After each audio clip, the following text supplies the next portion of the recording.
Imagine spending the equivalent of a decent used car on a graphics card, a shrieking thermonuclear slab of silicon and copper that draws so much power it makes your electricity meter spin like a DJ at a wedding party. You have done the research, you have watched every benchmark video, you have sacrificed your saving account on the altar of frames per second. You plug it in, you fire up the hottest AAA game of 2026, and then you watch a stutter, then another stutter. Then your VRAM fills up and the game decorates a cinematic war sequence with textures so blurry it looks like someone smeared Vaseline on a Renaissance painting. Congratulations, you have just paid 4 digits to experience the worst performing version of a game that runs absolutely fine on a $500 box under your cousin's TV.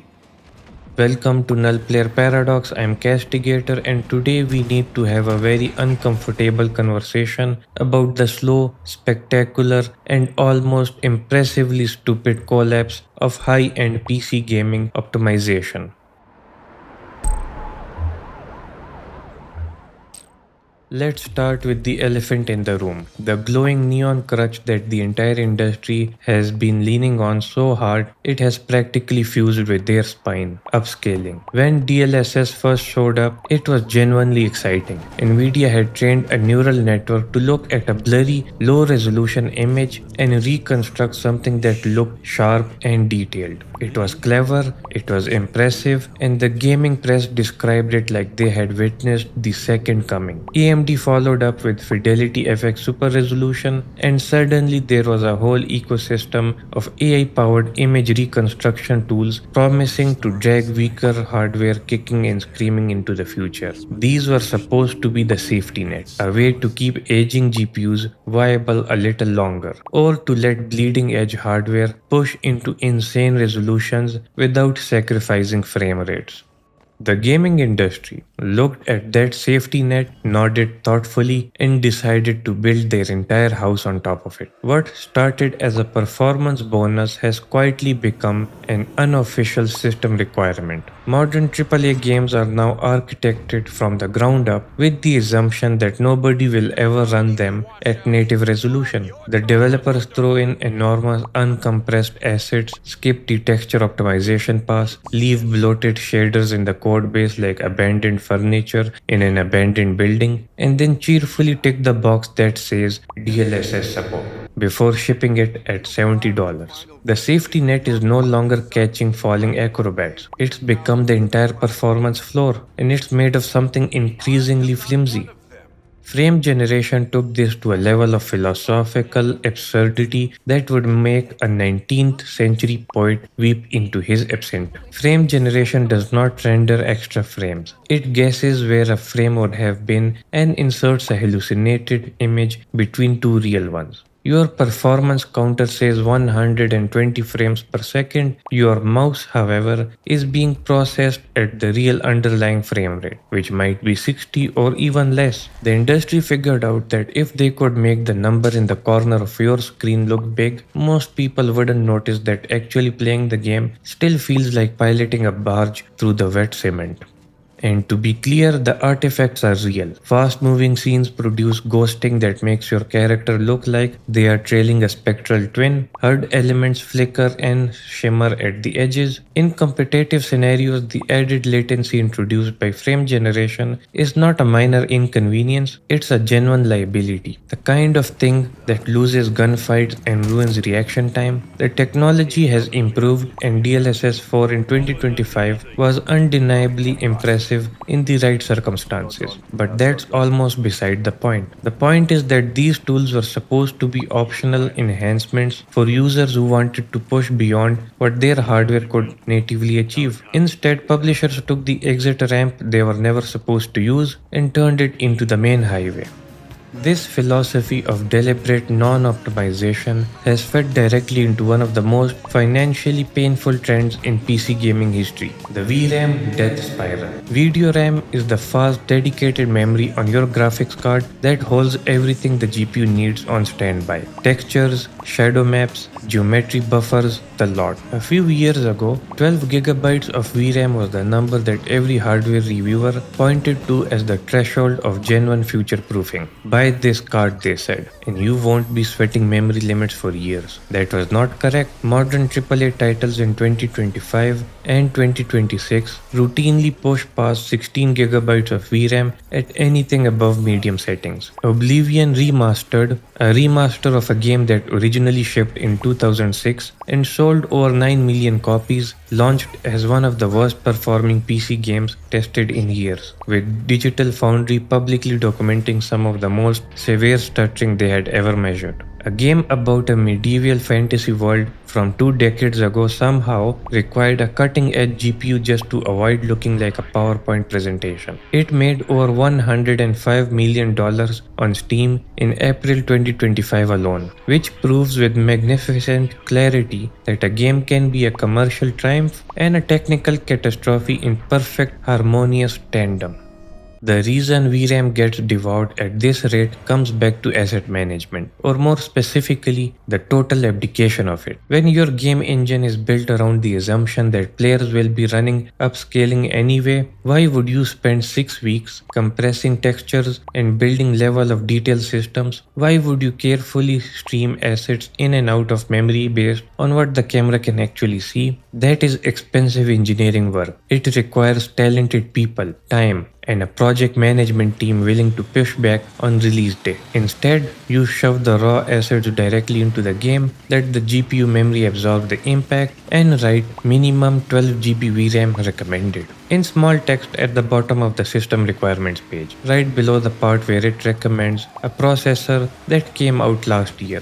When your card runs out of that memory, the game doesn't politely ask for more. It crashes, drops to single-digit frame rates, or starts deleting textures in real time so that a character who was just wearing a detailed suit of armor now appears to be dressed in a low-resolution, grey blur standing in a world that increasingly resembles early 90s virtual reality. The solution offered by the hardware manufacturers is touching in its simplicity. Buy the new card that has 24 or 32 gigabytes. The cycle is perfect, closed, and predatory. It is not innovation, it is an industry-wide refusal to write better code dressed up in the language of technological progress.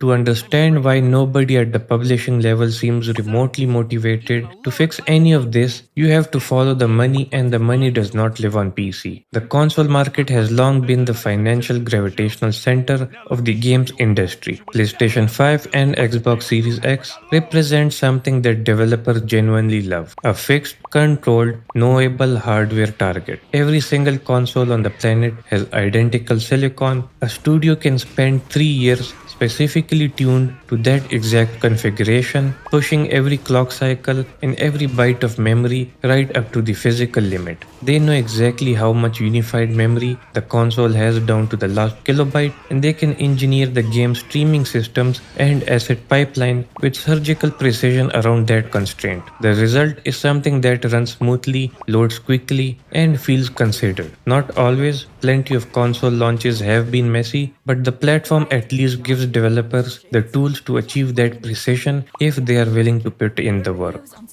Then comes the PC port. The beautiful, controlled environment evaporates instantly. The same codebase that ran on one unified hardware configuration must now somehow function across a chaotic ecosystem of hundreds of CPU and GPU combinations spanning multiple generations and two completely different hardware manufacturers. It must handle wildly varying system memory speeds, different storage configurations, background applications fighting for resources, and a dozen different versions of Windows behaving in subtly different ways. In the past, the raw horsepower of high-end PC hardware was so far ahead of console baselines that it could simply bulldoze its way through imperfect ports. Even a sloppy conversion ran well because the GPU had so much headroom it could afford to waste half of it on inefficiency. That era is genuinely over. Current generation console uses architectures that are functionally similar to PC components, which means the performance gap has narrowed to the point where bad PC porting can no longer hide behind brute force. The economic incentive to actually fix these problems on PC is to be charitable, not inspiring. Console versions historically generate the overwhelming majority of launch revenue. The PC port is often treated as a secondary income stream, handed to an external studio a few weeks before the release date with a tight budget and the general mandate to make it run on Windows without catastrophic failure. These teams are not given the months of engine level engineering time that would be required to properly rewrite how the game handles memory management or asset streaming. They apply targeted patches, enable upscaling support to inflate the performance numbers, and ship. If the launch is a disaster, there is always the post launch patch strategy, which is the industry's polite term for shipping the game's beta version to paying customers and quietly improve it over the following 6 months while the early adopters absorb the worst of it. High end PC gamers are no longer valued enthusiasts being rewarded for their investment in an open platform. They are a secondary revenue demographic and they are being sold a compromised product at the same price as the polished one. This has shattered something that held the PC gaming hobby together for decades. The unspoken contract, the deal was always simple. You pay more money, you tolerate the technical overhead of managing an open platform, and in return, you get the definitive version of every game. Better textures, higher frame rates, wider field of view, a level of visual fidelity that console players could only dream about. That contract has been unilaterally voided. Today, buying a AAA release on PC at launch means there is a meaningful chance you are purchasing the most unstable, most broken, most technically compromised version of the product. The console player is sitting on their couch with a smooth, precisely optimized experience. The PC player is in a support forum at 11 at night, running registry edits, adjusting shader cache sizes, rolling back GPU drivers, and watching frame time graphs to figure out whether the stuttering is a CPU bottleneck or a VRAM overflow issue. This is not what people mean when they talk about the joy of PC gaming. Paying a premium to become an unpaid quality assurance tester is not a value proposition. The most infuriating part of all of this is the response when people complain. Corporate communication teams have developed a remarkably consistent strategy for dealing with performance outrage that could accurately be described as structured gaslighting. The message is always some variation of modern games are simply too complex, too visually rich, too technologically advanced for any hardware to run natively at high settings. And if you're having problems, perhaps your expectations are unrealistic or perhaps it's time to upgrade. They present the bloated asset pipeline and the abandoned optimization paths as inevitable consequences of artistic progress rather than what they actually are. Symptoms of project management culture that deprioritizes engineering quality whenever it conflicts with a quarterly release schedule. There are decades of game development history demonstrating that extraordinary visual leaps are absolutely achievable through clever engineering, thoughtful art direction, and genuine craftsmanship. The games that hold up best technically are almost always the ones where someone cared enough to actually finish them before pressing ship.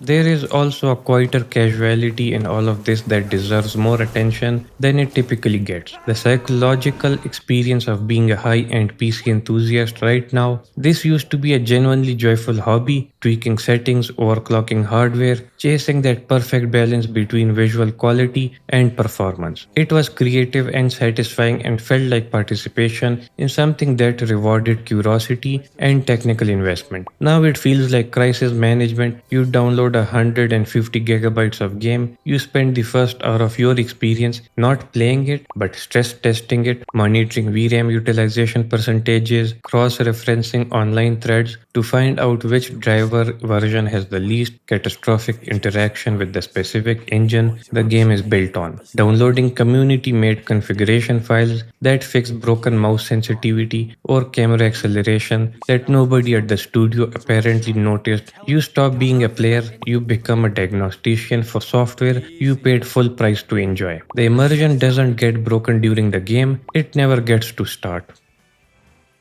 The platform will survive, but not in the form it currently exists at the high end. The quiet winner in all of this is the mid-range build, and the dirty secret that hardware reviewers have been slowly, reluctantly admitting is that mid-range is now genuinely the rational choice for most people. Because mid-range represents the volume of the market, developers are economically compelled to make sure games function on these configurations. A game that doesn't run acceptably on a mid-range card doesn't sell. So the mid-range profile gets the real optimization attention, the actual testing, the genuine tuning, the person who built a sensible 1440p system for a fraction of an enthusiast budget often has a more stable, more consistent, more enjoyable experience than the person who mortgaged their discretionary income for a flagship GPU. The flagship buyer gets the front row seat to every unpatched bug, every VRAM overflow, every shader compilation stutter, and every driver conflict. They paid extra for the privilege of being first through the minefield.